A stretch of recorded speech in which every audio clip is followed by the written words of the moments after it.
Yo, what is up, everybody? It is Riley's Redzone here, back with another 2020 NFL free agency grades. So today, we are going to be covering the Bears, the Chicago Bears. So looking at their additions that they made this offseason, they added Robert Quinn, edge rusher. I like Robert Quinn as a player. I also think the salary they paid him is decent, it's not cheap, but it's not top edge rusher money, so I think they value-wise, you get that. But what I don't like about this signing is the amount of years. He's going to be over 35, at least 35, by the time this deal's over. He's already 30 years old now.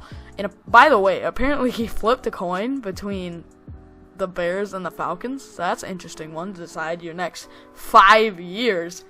But I guess, I think he's going to succeed in this defense being opposite Khalil Mack, but that's a long contract. Jimmy Graham. This is I'm literally so confused. This is one of my least favorite signings of the offseason. I give it a D. Bears fans, you gotta let me know, but I know that Trey Burton is an injury concern. But I personally think that Trey Burton is better than Jimmy Graham as of right now. Jimmy Graham was amazing in New Orleans, but as of right now, I think Trey Burton is better. So, are you going to get rid of Trey Burton? Are you paying Jimmy Graham or Trey Burton that much money to be a second tight end? What is going on here? I just want to know, why? 2 years, $16 million, plus Eric Ebron was for sure still available at that time. Plus, right now, there's still Jordan Reed and Delaney Walker, which I know there's injury concern, but why Jimmy Graham and why that much money? So I'm very confused on that, so I give that a D. Nick Foles, they acquired through a trade. I forgot to put him on here at first because it was a trade, not a signing, but it's above average to me. I think it was smart. Mitchell Trubisky is not great to me. And so it was nice to bring in some competition. It's not a clear... I don't know whether they still draft one. They probably don't, but it's obviously a big salary, which is why it's not a higher grade. But it doesn't hurt to bring in quarterback depth, especially when Trubisky's had some struggles. Demetrius Harris, I nearly gave this one a D as well, but this happened before free agency. And so at the time free agency, I would have given it maybe a C or C+, because you're bringing in tight end depth to be a backup tight end when they only had Trey Burton and maybe Adam Shaheen that were any good. They have 6 tight ends at least on their roster right now, which is also why I'm confused. They signed Jimmy Graham and then Demetrius Harris. So I like Demetrius Harris as a player. The contract is also not bad, but why, you might even end up cutting him at the end of the year. So I give that a C-. Barkevious Mingo, obviously known as sort of a bust over his career. He's played for the Browns, Patriots, Seahawks, and Texans. Man, I'm even forgetting a team. He's played on a lot of teams. But for this contract amount, I think it's worth it just to bring him in on a cheap deal and give him a shot. So I think it's fine. I like it. Then you got Jermaine Ifedi, he's sort of also known to be a bust in Seattle, but it's a very cheap deal, $1.047 million. Right now, he's projected to play right guard for them. He can play tackle, right tackle and right guard, but I think he'll be a starting right guard unless they draft somebody. So for a starting right guard for less than $1.1 million, I like that one. Artie Burns, same exact dollar amount, and I love when teams bring in corner depth, so that's an automatic A right there. I love that move. Artie Burns is pretty good, and you get him for a cheap deal. That's an A. Jordan Lucas, they have some other safety depth, but to bring him in for $1 million is really good value. So I give that one a B+. He's played for the Dolphins, and he sort of picked it up a little bit for the Chiefs, so I like that signing. Looking at their losses, what is that Rams logo? I had to put it on the screen. There's not even a transparent, picture yet. I'm sorry that I have to show that. I'm very sorry, but I had to. Leonard Floyd to the Rams, as you can see. They cut him, which was needed to make a lot of money, and they brought in Robert Quinn, who will be better than that, as Leonard Floyd could never really prove to rush the passer. I'm also very surprised the Rams paid him that much money, so if I ever get to the Rams, I'm probably not going to give a good grade on that.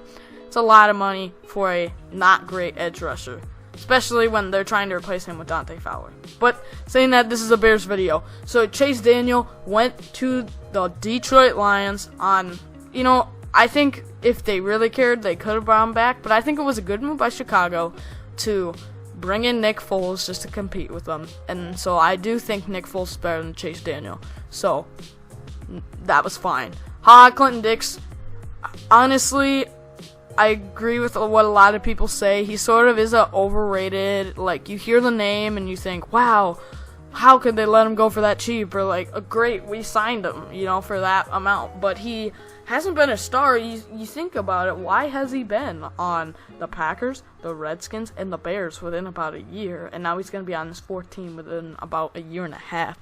So, fine to let him go. I think he's fine as a player, so it was fine to let him go. Kwiatkowski is another player I really like as a linebacker, but when you already have Danny Trevathan and Roquan Smith, you can afford to let him go. And that's a decent payday for him to go to the Raiders for 3 years, $21 million. So they were, I guess, fine to let him go. Nick Williams, same thing here. I really liked him. I think he performed pretty good last season, but $5 million a year for a guy that hasn't really had a superstar season, I think they were fine to let him go. But same thing, he was a good player, but they have some other depth there.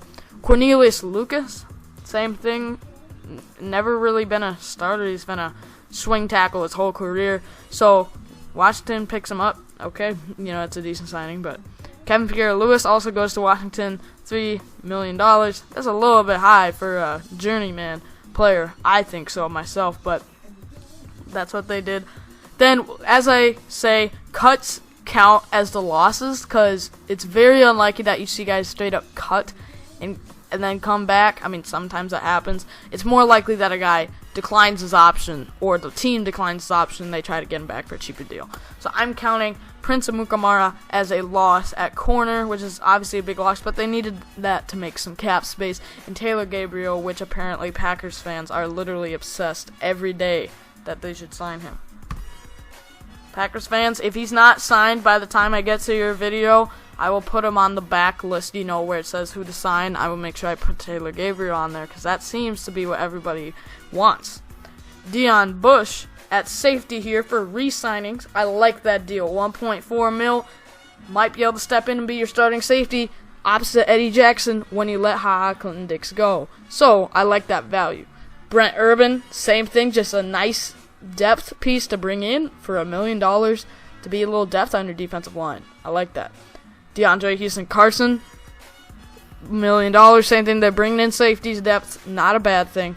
Isaiah Irving is outside linebacker. I didn't give it a grade because there's no money figures yet, so I didn't grade that one. Tyler Bray is a cheap signing, so I guess you bring him in. I'm not a huge fan of his. He'll probably be cut. I don't think he can be on the practice squad anymore either. So it's just a guy, so I give it an above average. It's cheap, but I don't love it. There are guys who are still available. Aaron Lynch. I think it's unlikely they bring him back at this point, with bringing in Mingo and Robert Quinn to be edge rushers and Isaiah Irving back. I think it's unlikely they bring him back. And Sherrick McManus is captain on special teams. I think they should bring him back, and they need some corner depth. Bradley Sowell, let walk. They have some depth at tight end and tackle. Ted Larson, you can let walk. They have Fetty now and just some younger guard talent there, so you can let him go. TJ Clemmings is a complete maybe to me because he can play tackle and guard for them, but he was hurt basically all of last year, so he really didn't get to show anything that he has yet. So that's a maybe. You haven't seen his potential, but you could, use him for depth.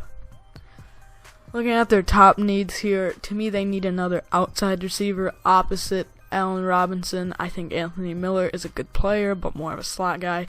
So you could look for some of these players. Paul Richardson and Chester Rogers, I believe, can play a little slot if you want.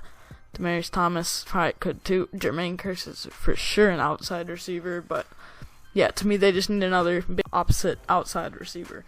And then defensive line, I think these are just a bunch of guys that run stopping, You got Michael Bennett, Mike Daniels, Marcus Hunt, Damian Square, Clinton McDonald, and Adam Gotsis. So, those guys could also help you on the defensive line. So, I hope you guys enjoyed this one. I will try to get some more out soon. And, yeah, I hope you guys enjoyed this video. Let me know what you thought of the Bears offseason, and I will see you guys in the next one. Bye-bye. Into it, pass is caught! Touchdown!